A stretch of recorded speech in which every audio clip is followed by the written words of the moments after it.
Hello everyone and welcome, and today we're going to be covering the Boolean part of the A-level syllabus, and we're going to be going through a practice question, which is probably the best method to practice this.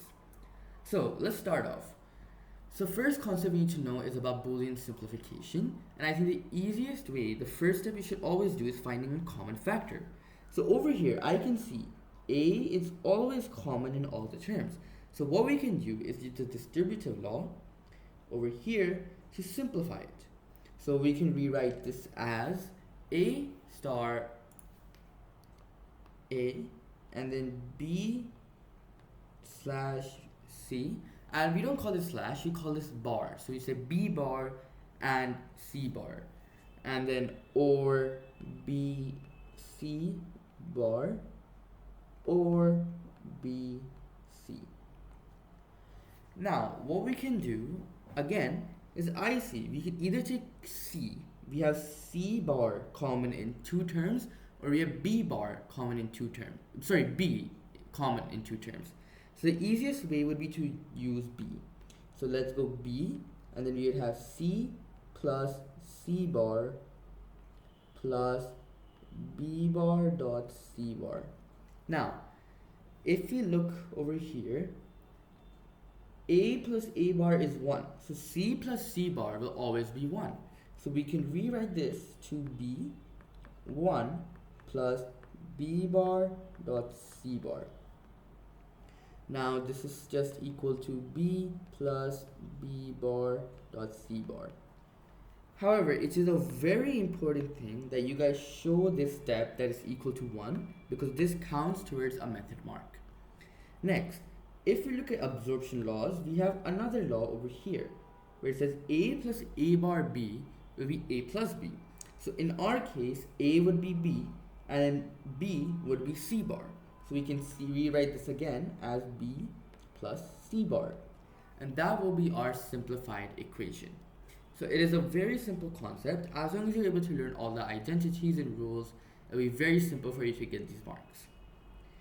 Next, we need to go through logic circuits and forming truth tables. So the conventional way you guys must have learned in AS or IGCSE is to assign each gate a value. So this could be D, E, F, G, H, I. And then what you would do is you'd go through all of the values and you'd have to rewrite what the value would be after passing through the gate. So if I go through D over here, it's turning C naught. So this will become 1, 0, 1, 0, 1, 0, 1, 0. However, this will be a very lengthy process. As you can see, there's 6, 7 gates total. So doing this for 7 gates will be a very lengthy process. Instead, the much better way to do it for this question would be to use logic. So if we look at I over here, let's just write I, we can see that we need all the inputs to be 1 for I to be equal to true.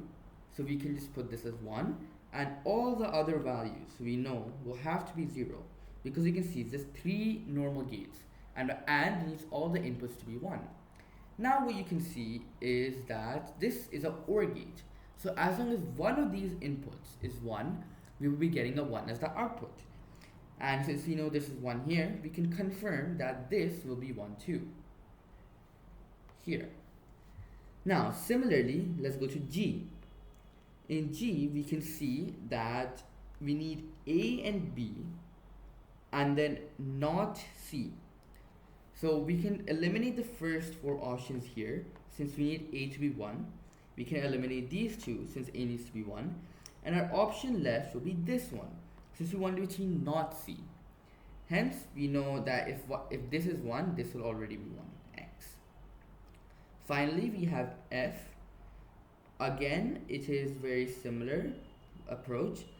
A needs to be 1, so we can eliminate the first 4 options.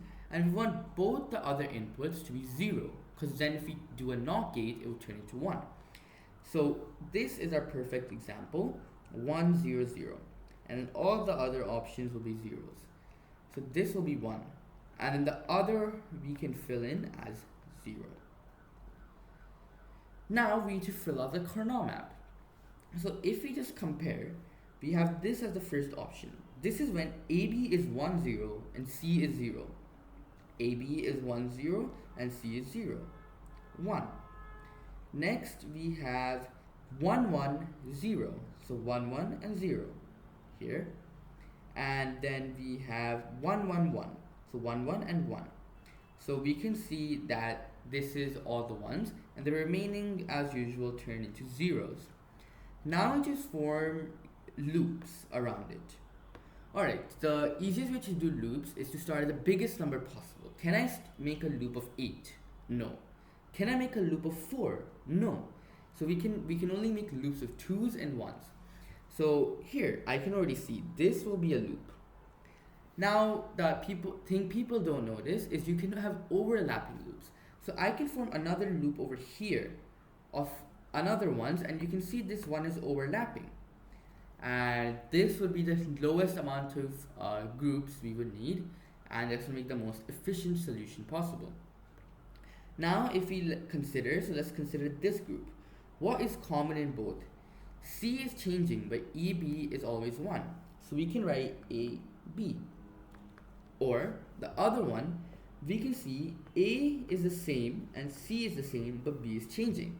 So it would be A not C.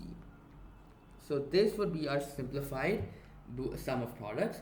And what they can ask you is to use Boolean algebra further to simplify it, which would be A, B plus C bar. And if we see here, this is what we got beforehand too. Now, let's move on again. Now we have to do another kernel map, but this is much more complex using 4 variables. So whenever we label our kernel map, we need to go from 0, 0, 0, 1, 1, 1 to 1, 0. This is the same for each side here. This helps form the most optimal loops. Now what we need to do is we need to go through all the ones and use the sum of products idea to form the kernel map. So over here we can see that 0, 1, 0, oh sorry, this is the wrong one. When we have 0, 1, 0, 0, we get a 1. So 0, 1, 0, 0. Next over here, we can see 1, 1, 0, 0, 1, 1, 0, 0, 1, 1, 0, 1, 1, 1, 1, 0, and then 1, 1, 1, 1 over here. Now again, need to form the most appropriate and smallest number of loops. And over here, we can form loops of 4, as you can see. And then again, I can form a loop of 2 overlapping. And another reminder, we need to make sure we fill the remaining boxes with 0, otherwise you will lose a mark. Next, we need to use the most common. So in this row, the row of 4, we can see AB remains 1, 1, and CD is able to change. So we keep AB over here. Or this one, the other loop of 2, we can see B is always 1 and C and D are always 0. So we can write this as B, C naught, D naught. This will give us the most appropriate and simplified sum of products. An easy trick you can use is based on the number of points we have, the number of gates we have. So we have 4 different inputs over here, and that would mean if I have a loop of 16, I would only have 1 term. If I have a loop of 8, I would only have 2 terms over here, right? And if I have a gate of 4, I would have 3 terms, and a gate of 2, we'd have 4 terms. Awesome. So with that covers the entire syllabus, and this is what they're going to ask. The other thing they can ask is something known as the sum of products. This is basically what we did here. To get a 1 over here, x needs to equal to not A, B, not C, not D. And then we can do or. Let's just consider this equation now, this one. We have A, B, then not C and not D, and we will continue doing this for all of the times where there's 1 until we end, which is A dot B dot C dot D. And this is known as the sum of products, and this is used to form the kernel maps we used here. Alright, best of luck guys.